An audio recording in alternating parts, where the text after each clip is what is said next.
Oke, assalamualaikum warahmatullahi wabarakatuh. Kembali lagi bersama kami di Info K3 RSID. Pada kesempatan kali ini kita akan bahas pembahasan selanjutnya, yaitu terkait dengan 2.8.1 pengawasan, pengendalian, dan penilaian kinerja. Oke, kita langsung aja cek standarnya. Jadi 2.8 ini untuk regulasinya itu diminta di bab 1, di bab admin. Itu teman-teman silahkan diminta untuk membuat SK ataupun SOP pengawasan, pengendalian, dan penilaian kinerja pelayanan UKM gitu. Nah, ini bisa dilihat maksud dan tujuannya apa, yaitu dilakukan untuk menilai efektivitas dan efisiensi penyelenggaraan pelayanan sesuai dengan rencana pemenuhan terhadap kebutuhan harapan masyarakat gitu. Nah, ini pengawasan pengendalian penilaian ini dilaksanakan bisa dalam bentuk pemantauan dan supervisi pelaksanaan kegiatan gitu dengan menggunakan indikator kinerja pelayanan UKM. Oke, jadi kita langsung aja ke 2.8.1. Di sini sudah dijelaskan teman-teman kalau Kapus dan PJ UKM melakukan supervisi untuk pengawasan pelaksanaan pelayanan UKM Puskesmas yang dapat dilakukan secara terjadwal atau sewaktu-waktu. Nah, ini banyak yang bertanya ke kami, apakah supervisi ini sama dengan pembinaan? Apakah yang 281 ini sama dengan 2.4.1? Oke, kalau teman-teman mau tahu jawabannya, sebentar saya cari dulu filenya. Oke, jadi ini adalah sudah kami rangkum beberapa perbedaan antara pembinaan, supervisi, dan monitoring. Nah, untuk monitoring ini ada di 2.8.2 ya, sedangkan supervisi ada di 2.8.1. Jadi, nah untuk perbedaannya ada di sini teman-teman. Kalau untuk pembinaan itu dilakukan dalam bentuk pendampingan, pembinaan atau pengarahan. Oke, jadi bentuknya itu lebih ke kita mengajarkan. PJ UKM mengarahkan, mengajarkan, membina, intinya seperti itu. Dan ini dilakukan sebelum pelaksanaan kegiatan. Misal, contoh kegiatan bulan kemarin itu ada pembagian vitamin A. Nah, sebelum dilaksanakan pembagian vitamin A, itu dilakukan pembinaan dulu. Agar apa? Agar pelaksana kegiatan itu memahami kegiatannya, dapat mengidentifikasi masalahnya. Gitu. Oke. Dan untuk pembinaan ini dilakukan secara berkala gitu. Sebenarnya sih kalau untuk pembinaan, teman-teman bisa memakai dua cara, yaitu pembinaan secara rutin dan pembinaan secara sewaktu-waktu. Pembinaan secara rutin ini bisa dilaksanakan saat pre-lockbool, sedangkan sewaktu-waktu ini dilakukan saat ada kegiatan-kegiatan di masyarakat yang membutuhkan pembinaan di dalamnya. Untuk pelaksananya adalah PJ UKM kepada pemegang program. Oke. Jelas ya, itu pembinaan. Lalu untuk supervisi. Nah, supervisi di sini itu adalah spesifik di sini teman-teman, dilaksanakan dengan turun langsung ke lapangan gitu. Jadi kalau pembinaan itu dilaksanakan secara face to face ya, maksudnya itu kita lakukan dalam bentuk pertemuan. Nah, supervisi ini dilakukan dalam bentuk terjun langsung ke lapangan. Jadi benar-benar kita turun langsung kepada kegiatan yang dilaksanakan di lapangan. Oke. Lalu yang kedua, pelaksananya ini adalah Kapus dan PJ UKM. Jadi kalau pembinaan cukup hanya PJ UKM, nah kalau supervisi ini Kapus dan PJ UKM. Turun langsung cek kegiatan yang sedang berjalan gitu. Nah, khusus untuk supervisi ini silakan teman-teman lakukan dulu analisis mandirinya gitu. Jadi misal contoh kayak pembagian vitamin A saat sudah dilaksanakan, nah itu silakan masing-masing pemegang program itu membuat analisis mandiri. Untuk analisis mandirinya isi apa aja nanti kita jelasin. Oke. Nah, itu untuk item ceknya sendiri, ini lebih ke administrasi kegiatan, SDM kegiatan, capaian kinerja, dan kendala-kendala teknis gitu. Jadi item ceknya dulu berbeda nih. Kalau pembinaan lebih ke pemahaman kegiatan. Dia ngerti nggak sih dengan kegiatan yang akan dilaksanakannya nanti? Dia ngerti nggak sih kegiatan-kegiatan nanti itu bakal ngapain aja gitu. Itu pembinaan. Nah, kalau supervisi ini dicek gitu. Dari segi administrasinya sudah lengkap atau belum, sudah bagus atau belum, sudah benar atau belum. Dari segi SDM-nya sudah bagus atau belum, dari kinerjanya sudah tercapai atau belum, dan dari teknisnya itu sudah tepat atau belum. Jadi benar-benar dilaksanakan, kita ngerial langsung di lapangan. Ini kegiatan bener nggak sih dilaksanain gitu. Nah, sama seperti pembinaan, supervisi juga dilakukan secara berkala gitu. Maksudnya berkala ini tidak mesti setiap pemegang program dilakukan supervisi sekali ya.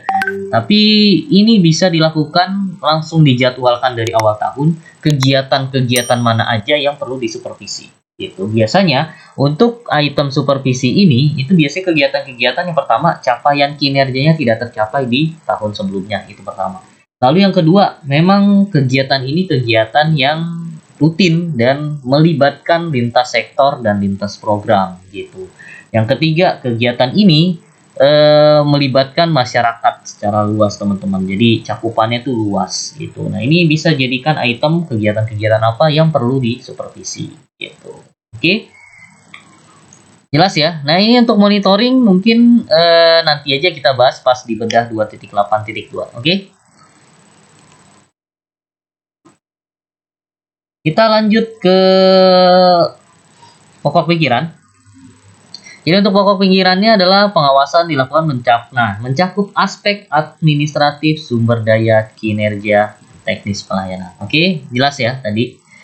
Oke, yang kedua, perbaikan terhadap pelaksanaan. Nah, ini jelas. Jadi kalau ketika supervisi itu kita terjun ke lapangan ternyata oh harusnya nih kegiatan nggak kayak gini, itu langsung diberikan perbaikan gitu. Oke, lalu yang ketiga, rencana jadwal kegiatan perlu diinformasikan, gampang ya. Kapus dan PJ UKM melaksanakan kegiatan supervisi, jelas ya. Oke, lalu koordinator pelayanan dan pelaksana kegiatan merencanakan tindak lanjut perbaikan. Oke, ini setelah dilakukan kegiatan, jelas.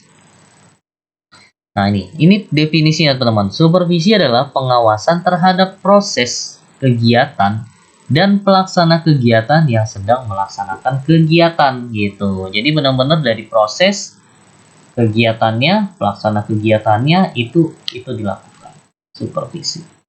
Nah, di sini juga sudah ada tahapannya. Jadi teman-teman yang mau membuat SK atau SOP bisa ngelihat nih tahapan di sini apa aja. Yang pertama adalah penyusunan jadwal, yang kedua penyusunan bahan persiapan, ketiga supervisi, yang keempat itu adalah jika ditemukan tidak sesuai atau hambatan dalam pelaksanaan kegiatan, maka dilakukan pembahasan dan tindak lanjut perbaikan. Itu intinya. Oke, langsung aja ke EP. PJ UKM menyusun kerangka acuan dan jadwal supervisi pelaksanaan pelayanan UKM puskesmas. Ini jelas ya. Jadi EPA ini, 2A ini, teman-teman silakan buat SK atau SOP, buat KAK-nya, dan buat jadwal supervisinya. Jadi jadwal supervisi kalau bisa setiap bulan tuh ada teman-teman.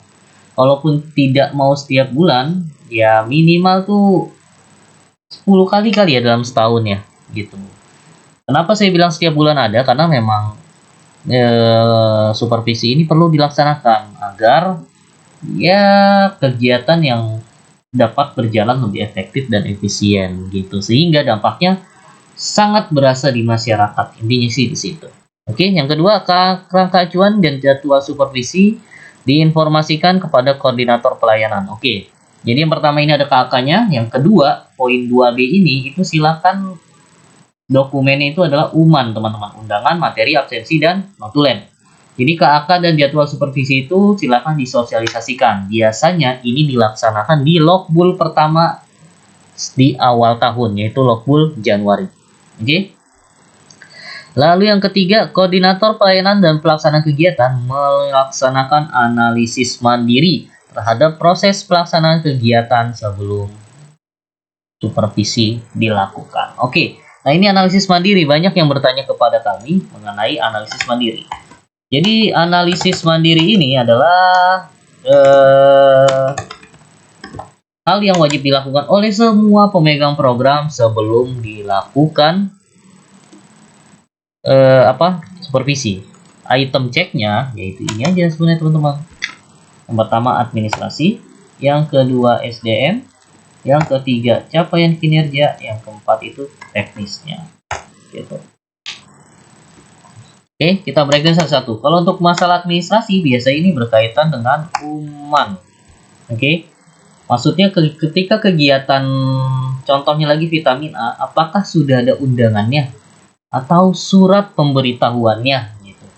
Oke, itu masalah administrasi. Kenapa? Karena surat pemberitahuan ini itu sangat penting gitu, apalagi kegiatan vitamin ini sangat rentan ya. Maksudnya rentan itu sangat ketika ada anak yang tidak minum vitamin A, tentu akan berisiko di masa depan. Jadi penting ada surat pemberitahuan. Yang kedua adalah materi. Jadi sebelum melaksanakan kegiatan, biasakan lakukan sosialisasi dulu. Nah, bahan sosialisasi inilah yang silakan teman-teman buat. Oke, materi. Yang ketiga adalah absen. Nah, untuk absen ini langsung ke lapangan ya. Jadi pastikan sebenarnya absensi ini biasanya dalam bentuk pertemuan ya. Kalau misalnya kegiatan itu tidak berbentuk pertemuan, ya biasakan tetap membuat absen. Apalagi kalau pertemuan atau kegiatan tersebut melibatkan lintas program, lintas sektor ataupun kader gitu. Tetap absen tetap dibuat. Yang terakhir adalah notulen. Oke. Jadi administrasi biasanya seputar ini teman-teman. Gitu. Lalu yang kedua SDM. Nah, untuk SDM sendiri apa nih yang dibahas nih? Sama kompetensi. Oke.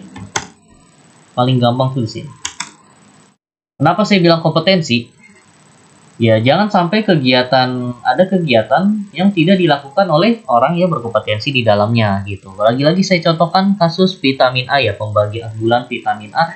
Jangan sampai petugas yang melaksanakan pembagian bulan vitamin A ini bukan petugas yang tidak berkompetensi gitu. Maksudnya berkompetensi tidak harus orang tersebut berprofesi sebagai gizi ya, tapi minimal sudah dilaksanakan briefing, pembinaan ataupun pelatihan ataupun edukasi, minimal sudah dilaksanakan seperti itu gitu. Lalu yang ketiga ini lebih ke capaian kinerja. Oke. Ini jelas lah ya, kalau capaian kinerja pasti jawabannya antara tercapai atau tidak tercapai gitu. Ini silakan dianalisis sendiri. Kalaupun nanti jawabannya tidak tercapai, silahkan buat analisanya seperti apa. Nah, ini yang terakhir adalah untuk persoalan teknis. Biasanya kalau teknis itu teman-teman tinggal cek lewat KAK gitu. Oke. Satu lagi saya lupa, untuk administrasi ini tidak hanya UMAN ya, tapi juga ada RUK, RPK, KAK, SOP, ini juga ya, kertas kerjanya gitu. Nah, untuk teknis sendiri sebenarnya teman-teman tinggal cek di KAK-nya gitu, apakah ada kendala yang ditemukan atau tidak gitu. Sebenarnya lihatnya di situ aja, apakah KAK atau SOP. Bisa cek di situ untuk analisis mandirinya. Nah, makanya saran kami untuk analisis mandiri ini silakan buat kertas kerjanya. Siapa yang buat kertas kerjanya yaitu PJ UKM gitu. Nanti akan kami bahas secara tersendiri mengenai formulir analisis mandiri. Jadi cek aja video kami selanjutnya. Oke, lanjut ya. Lalu yang setelah dilakukan analisis mandiri ada poin D, Kapus dan PJ UKM melakukan supervisi sesuai dengan KAK dan jadwal yang disusun. Jadi sebisa mungkin, seharus mungkin lakukan supervisi ini sesuai jadwal teman-teman. Kalaupun nanti ada yang tidak sesuai jadwal, jangan lupa bikin analisanya dan RTL-nya. Itu aja sih. Siklus pemecahan masalah dilaksanakan kembali. Oke, poin E, Kepala Puskesmas dan penanggung jawab UKM menyampaikan hasil supervisi kepada koordinator. Oke, jadi setelah dilakukan supervisi, silahkan sampaikan hasilnya. Sama kayak kita melaksanakan audit ataupun audit internal ya. Jadi ketika kita ke audit nih ke suatu unit, setelah selesai di audit ternyata temuannya ini loh, sampaikan.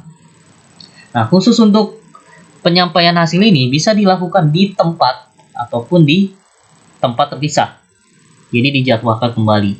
Bisa di pre-logbook ataupun bisa di logbook. Gitu. Intinya dalam menjawab poin E ini silahkan teman-teman buat umannya lagi nih, uman ya. Undangan, materi, absensi, notulen. Paling gampang ya. Ini dilaksanakan di logbook gitu. Jadi teman-teman nggak perlu buat pertemuan-pertemuan lain gitu. Jadi misalnya di bulan Februari ada supervisi kegiatan bulan vitamin A, maka di bulan Maret, logbook Maret, silahkan sampaikan hasil supervisinya di situ.